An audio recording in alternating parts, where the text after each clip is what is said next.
Ya, mungkin kita mengalami yang namanya pesimis begitu ya. Kapan kita menanti-nantikan pertolongan Tuhan, kapan Tuhan bertindak dan seterusnya. Justru di sini kita diuji.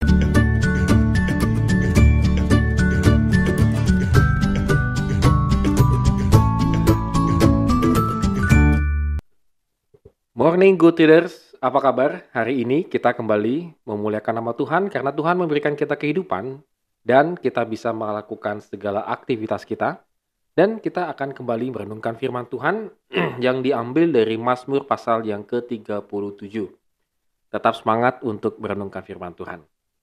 Mazmur ini cukup menarik menurut saya karena di ayat yang pertama dan yang ke-11, Daud mengatakan, "Jangan marah karena orang yang berbuat jahat, jangan iri hati kepada orang yang berbuat curang.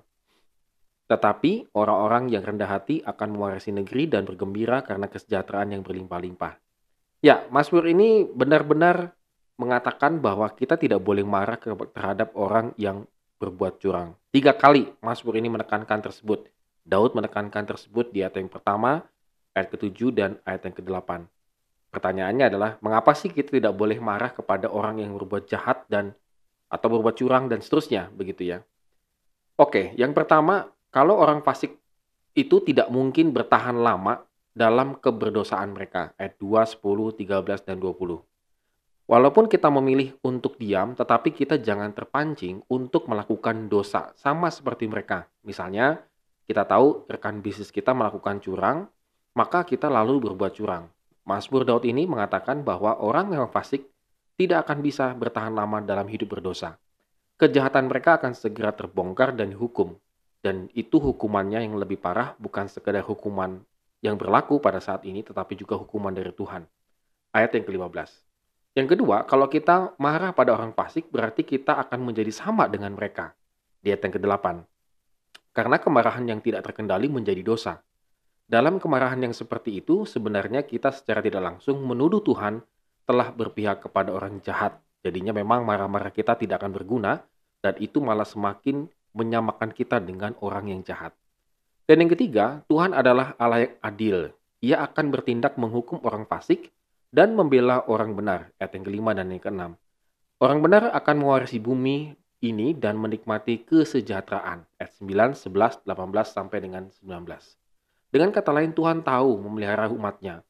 Maka nasihat pemazmur kepada orang benar adalah tetap percaya kepada Tuhan dan menantikan Dia bertindak. Ya, mungkin kita mengalami yang namanya pesimis begitu ya. Kapan kita menanti-nantikan pertolongan Tuhan, kapan Tuhan bertindak dan seterusnya. Justru di sini kita diuji, good readers. Kalau kita perhatikan tadi ayat yang ke-11, orang-orang yang rendah hati akan mewarisi negeri dan bergembira. Ketika situasi dan kondisi kita harus memaksakan kita untuk tidak melakukan kecurangan, berbuat dosa dan seterusnya, justru kita bergumul. Di situ pergumulan kita yang sejatinya. Bagaimana kita menanti-nantikan Tuhan itu adalah di tengah-tengah pergumulan kita. Kita tahu kita bisa melakukan kecurangan dan mungkin mendapatkan keuntungan, tetapi tidak kita lakukan. Inilah pergumulannya.